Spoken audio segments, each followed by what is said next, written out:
N'avez pas affronté un démon de feu seul, pour vous, les démons de bas niveau, je veux tous vous tuer d'un seul coup. Le démon, humilié de cette manière, devint livide de colère. Il leva son poing et fonça vers Shenbei en criant. Ce n'est qu'un petit humain, tu vas mourir.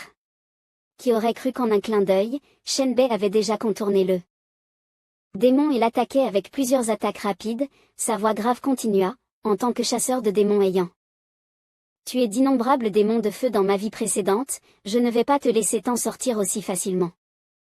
Le ketchup est complètement taché sur les griffes acérées, tombant goutte à goutte.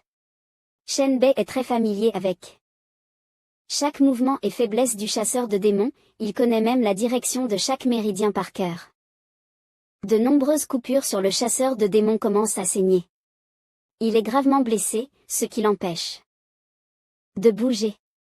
Shenbei retire ses 2 grandes griffes, les yeux remplis de colère, car il n'a pas eu le temps d'utiliser de technique.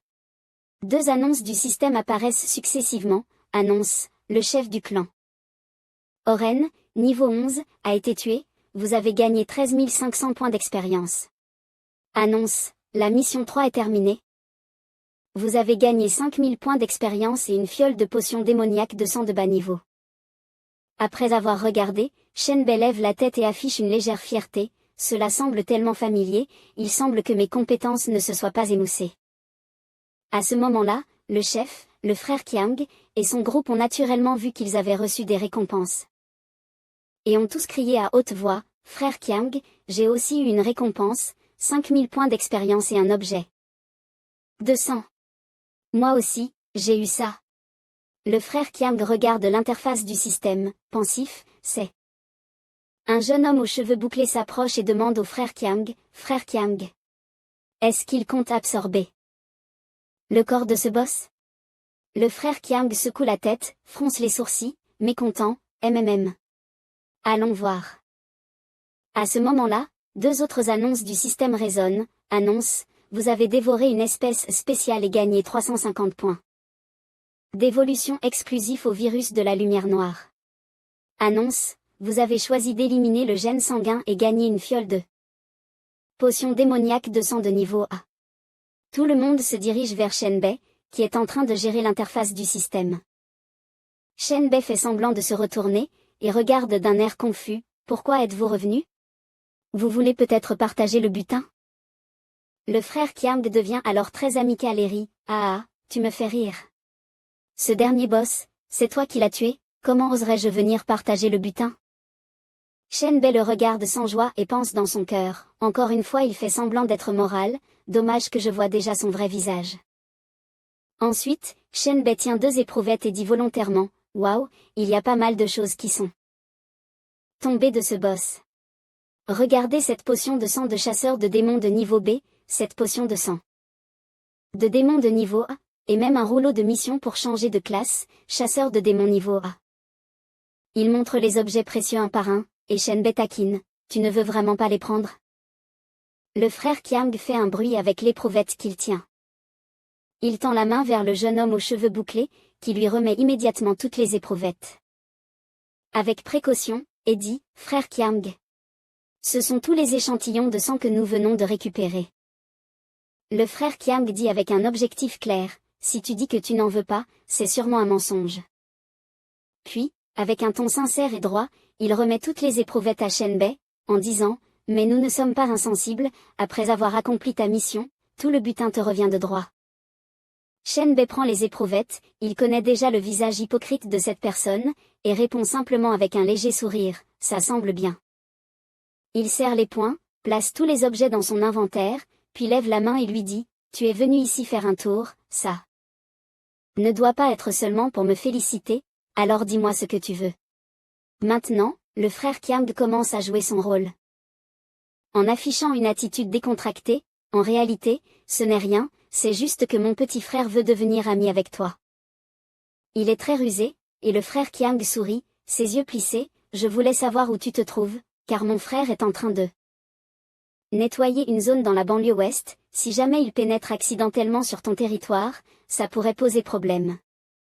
Shenbei écoute attentivement ces paroles, pensant intérieurement, la banlieue ouest?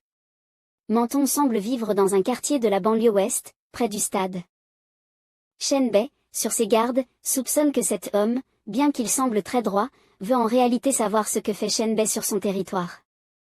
Shenbei met les mains dans ses poches et répond calmement, « Ne t'inquiète pas, je vis à Jiancheng, je connais un stade dans la banlieue ouest. » Après avoir dit cela, Shenbei détourne les yeux, pensant, « Voyons si je peux trouver leur influence près de Menton. » Le frère Qiang continue à sourire de façon flatteuse, montrant un désir de se rapprocher, « Nous avons pris le contrôle du stade de la banlieue ouest il y a quelques jours, nous sommes en train de nettoyer les zones autour. Si tu as une influence importante à Jiancheng, pourquoi ne deviendrait-on pas amis et s'entraider ?» En entendant l'invitation, Shenbei ne répond pas immédiatement, réfléchissant intérieurement, ils ont déjà nettoyé le stade. Ce genre de personnes, quand ils disent nettoyer, cela doit être une autre manière de dire conquérir et massacrer, point. Puis il pense à Menton, aucun wonder que personne ne connaît le passé de Menton, peut-être qu'elle a déjà été nettoyée par ces gens. À ce moment-là, le système envoie une notification, annonce, Menton a envoyé un message.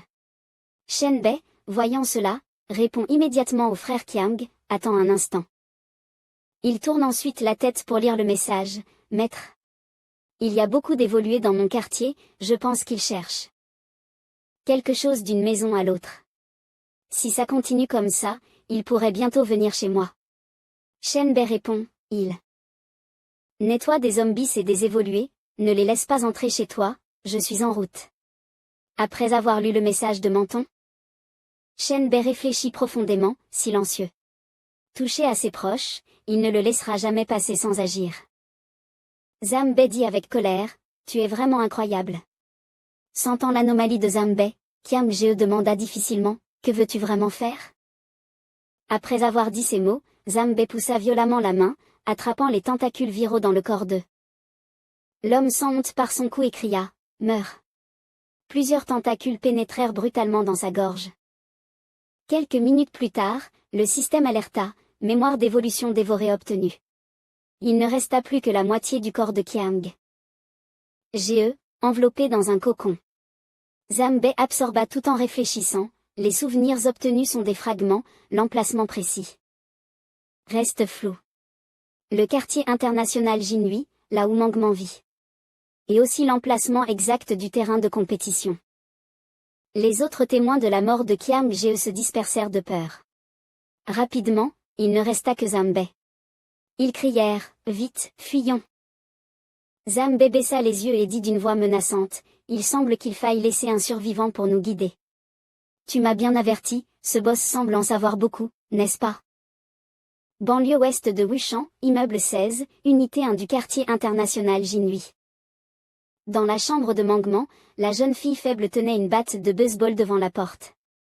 De l'autre côté, quelqu'un frappait fort et criait, Y a-t-il quelqu'un? Ouvrez la porte. Mangman faisait tout pour ne pas faire de bruit. De l'autre côté se tenait un homme grand, qui semblait prendre plaisir à frapper aux portes des gens et dit brutalement, je vais compter jusqu'à 3, si personne ne répond, on entre de force. Au loin, 2 autres gars attendaient que Mangman ouvre la porte. La fille, tenant la batte, tremblait et cria faiblement, vous n'êtes pas les bienvenus ici, partez vite. Si vous entrez de force, ne dites pas que je ne vous ai pas prévenu. En entendant la voix de Mangman, les hommes dehors devinrent encore plus excités. L'homme frappant rit comme s'il avait trouvé une aubaine, et frère, alors c'est une femme à l'intérieur. Les 2 autres hommes, à l'idée que ce soit une femme, étaient encore plus enthousiastes. L'homme dehors dit, mademoiselle, qu'est-ce que vous pensez de cette façon de ne pas être aimable? L'autre homme, adossé au mur, se moqua, petite sœur, ne t'inquiète pas, prépare-toi, on entre bientôt. Mangman cria difficilement, allez-vous-en. Un choc puissant émana de sa petite bouche, la vibration résonna dans toute la pièce, brouillant même les objets autour. Les 3 voyous dehors crachèrent du sang, se tenant la tête en hurlant de douleur. Mangman lâcha la batte de baseball, qui tomba au sol. Elle se sentit épuisée par l'effort de crier, ses genoux cédèrent et elle tomba au sol, se tenant la tête en toussant, elle avait trop forcé. Mangman vomit, murmurant pour elle-même, « Merde !» Cette compétence nécessite de la force physique pour être soutenue. En une seconde, ma voix a éclaté, toute ma force restante a presque disparu. Son état s'améliorait un peu. Mangman regarda vers la porte, pensant, il n'y a plus de bruit dehors, ma force mentale leur a au moins fait perdre connaissance pour le moment. De l'autre côté, on pouvait entendre les faibles toux des 3 hommes. Les 3 hommes passèrent de la position debout à la position allongée, chacun ayant du sang au coin de la bouche.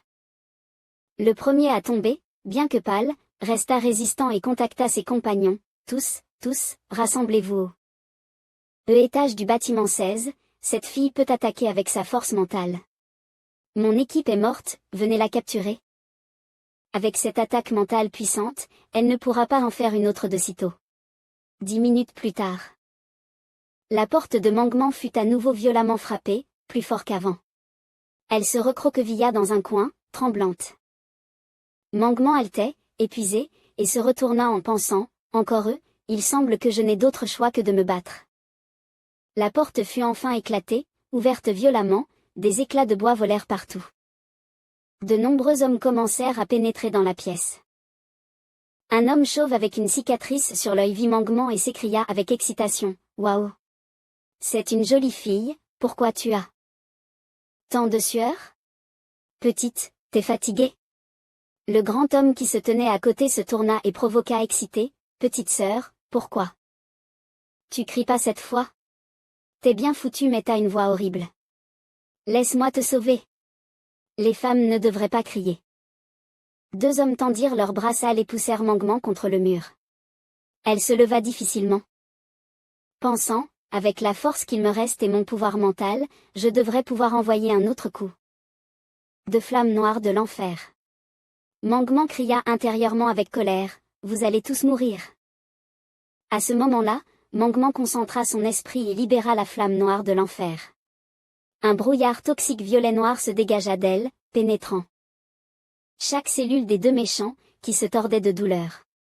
Quelques minutes plus tard, la flamme noire de l'enfer se dissipa.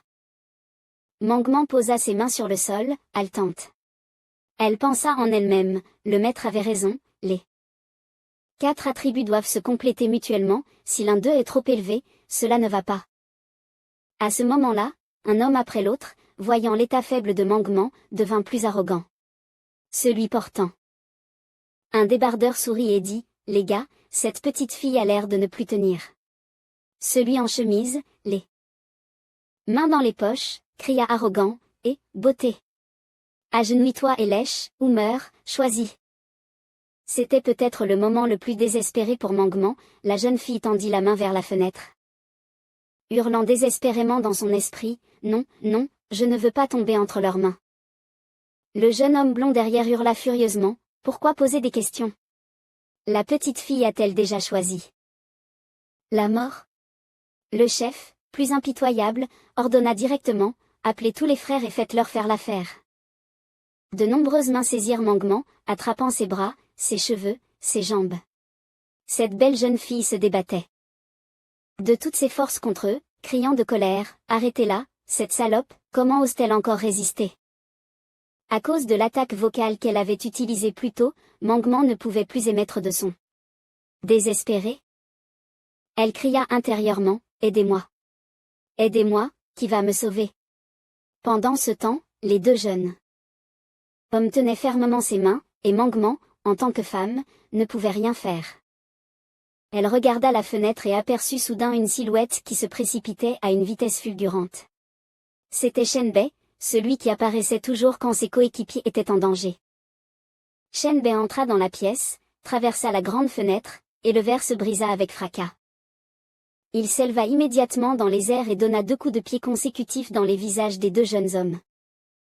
Ces 2 hommes furent projetés en arrière, leurs dents se dispersèrent, la douleur était insupportable, et ils lâchèrent immédiatement Mangman. À ce moment-là, Shenbei la prit dans ses bras et la déposa en douceur, atterrissant en toute sécurité. Mangman tomba dans les bras de Shenbei, les larmes aux yeux, et lui dit, « Maître, vous êtes arrivé, je suis vraiment désolé, Mangman n'a pas bien appris, j'ai failli. » Shenbei, craignant de la blesser, s'approcha avec douceur et lui demanda, ce n'est rien, tu as bien fait. Tu veux te reposer un peu? Laisse le reste à moi.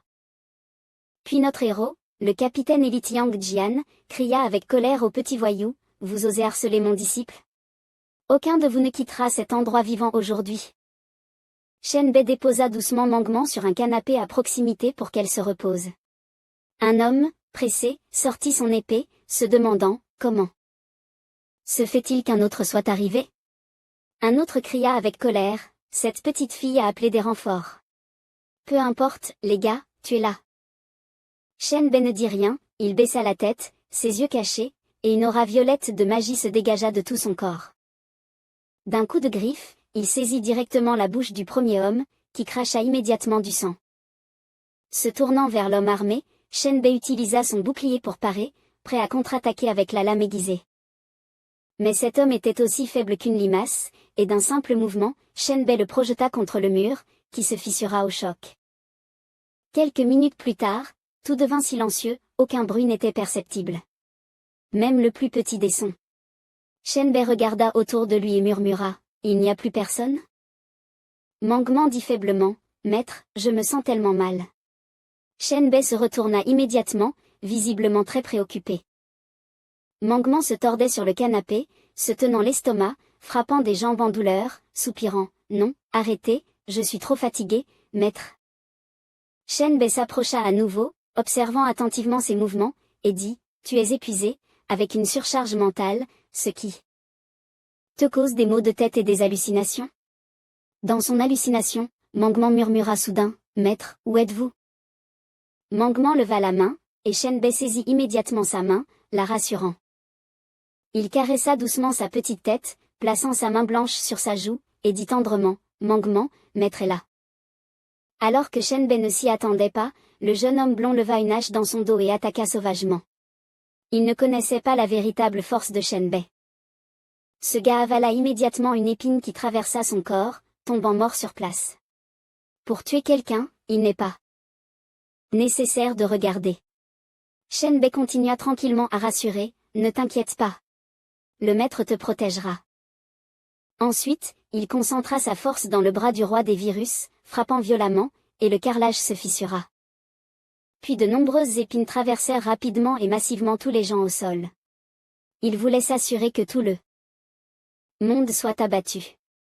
En regardant la douce Mangman, Shen Bei pensa, plus personne ne pourra jamais te faire de mal. Après un moment, Mangman reposait tranquillement sur la cuisse de Shen Bei. Voyant qu'elle s'était endormie paisiblement, Shen Bei pensa, elle a déjà meilleure mine. Dans la pièce, deux personnes étaient très proches l'une de l'autre, et devant elles, des corps en désordre. Soudain, une main poussa la porte, faisant du bruit. Shen Bei ouvrit la porte avec suspicion, jetant un coup d'œil prudent autour de lui. Un garçon qui semblait assez gentil entra et se présenta, « Je suis Monsieur Bei. C'est moi, la personne que frère Qiang m'a rappelé. » Shen Bei dit à haute voix, « Puisque tu es là. Cela signifie que toute l'équipe de Shen Yiqiang a été tuée, n'est-ce pas ?» La personne attendit que Shen Bei prenne la parole avant d'entrer. Il s'agenouilla devant Shen Bei et dit honnêtement, « Oui. Monsieur Bei, selon vos instructions précédentes, j'ai trouvé un moyen de les attirer pour vous tuer. Maintenant, tous les proches de Shen Yiqiang sont morts. » Après avoir écouté, Shen Bei lui demanda, « Et les autres, ce sont tes amis et ta famille ?» Il resta un instant perplexe, puis répondit rapidement, « Non, non. Monsieur Bei, je n'ai pas de parents proches ou de famille. Je n'ai que ma femme et mes enfants. » Shen Bei s'appuya sur sa chaise et hocha la tête en écoutant tranquillement. L'homme commença à devenir nerveux, son front perlé de sueur, et expliqua plus clairement, « La raison est que j'ai un talent de détection. De niveau A, je fais bien partie de la société, c'est pourquoi Shen Yiqiang m'a menacé de me faire rejoindre leur groupe. » Il continua en se souvenant douloureusement du passé, « Si mon talent avait été ordinaire, ma famille aurait été enlevée et tuée, comme les amis de mes voisins. Vraiment, les personnes sages sont souvent gingies. » Shen Bei se prépara à lui dire, « Je comprends. Ton talent est bon. Et tu es la seule personne à m'avoir averti de faire attention au boss, je te suis vraiment reconnaissant. Es-tu prêt à venir avec moi à Jiansheng ?» Il hésita et ne répondit pas, bafouillant, je.